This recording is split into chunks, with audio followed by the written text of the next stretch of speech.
You are a worthless, unlovable piece of that will never find happiness. That's what I used to tell myself a lot when I was younger.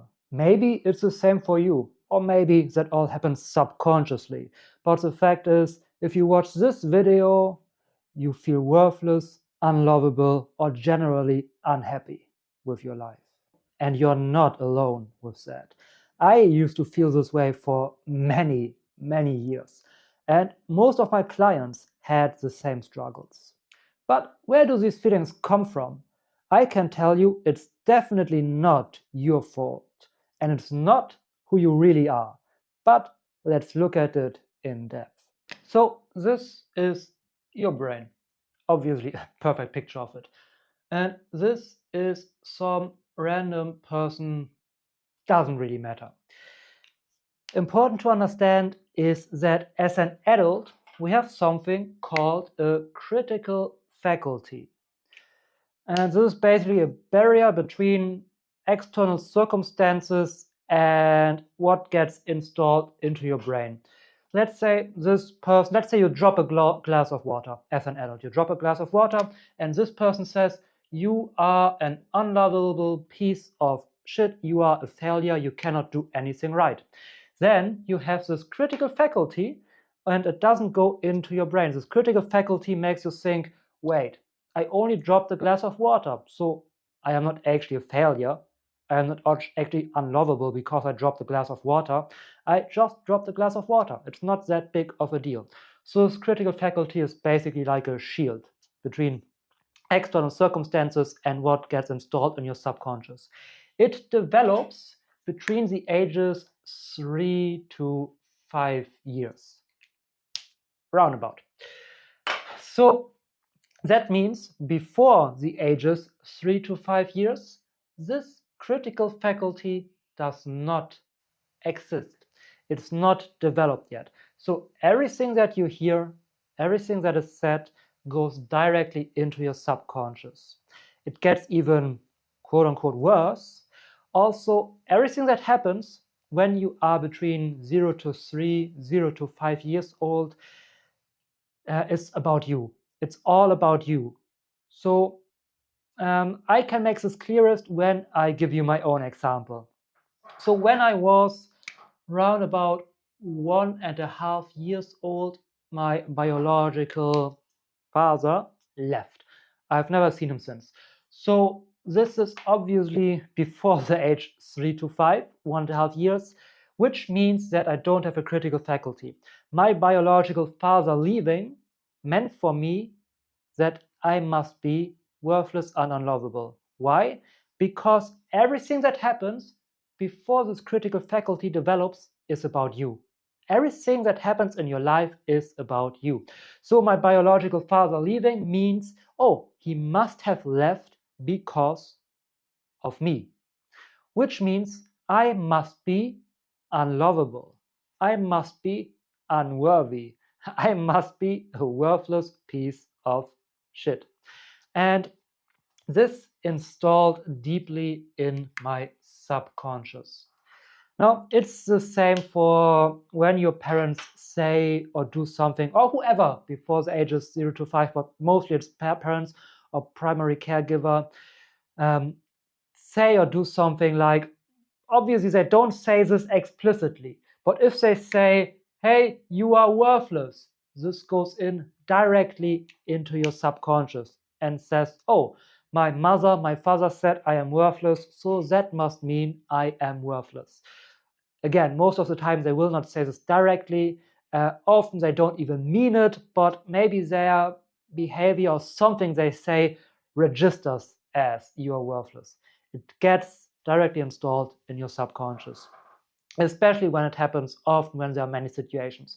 Now, this big event of my father leaving, my biological father, right, he is not my father, but biological father leaving, installed inside of me, I must be worthless, he must have left because of me. Now, it gets even worse because once this is installed, this is basically my subconscious identity. I have adopted the identity of I am worthless. I am unlovable.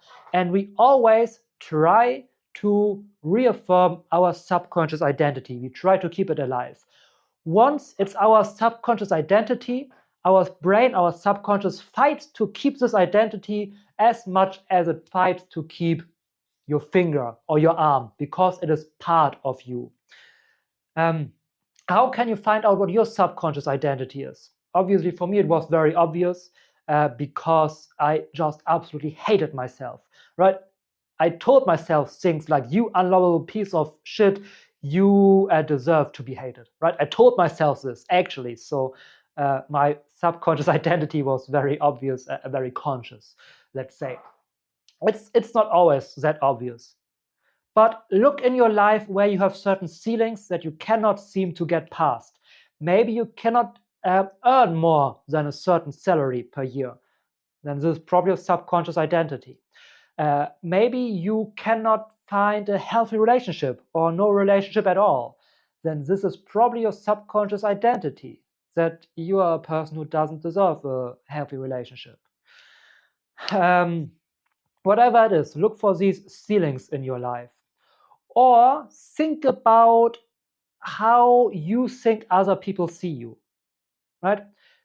Not the actual way other people see you, but what do you think how other people see you? Do you think other people talk behind your back? Do you think other people dislike you because of certain qualities that you have? This is your subconscious identity. This is what you reflect onto them. It's not what they do, it's what comes from you. Right? This is how you can identify your subconscious identity. And chances are it started right here before you were 3 to 5 years old, before you developed this critical faculty. It was installed inside of you by whatever you witnessed in your life, by whatever you experienced in your life, and then you carried it with you throughout your entire life. And once this is installed inside of you as your subconscious identity, you search for external circumstances to reaffirm that. You want to reaffirm that from the outside. So for me, it was like that. My actual father, the man I grew up with, who was there as my father, let's say he said something to the degree of, hey, you should do better in your school grades. Whatever. It's nothing big, right? It's nothing toxic or dramatic, right? A very normal statement. But for me, because I'm already thinking, I'm already believing, oh, I must be unlovable, when he says something like this, it goes in and reinforms, oh yes, I am worthless. I am worthless if I am not doing better.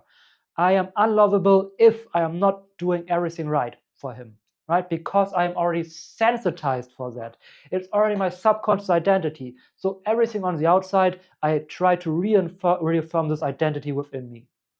And for the next years and years, I just keep reinforming this identity, and it grows bigger and bigger and bigger. I struggled with this for many, many years. Now, when you're an adult, or when you reach the ages 3 to 5, you develop this critical faculty.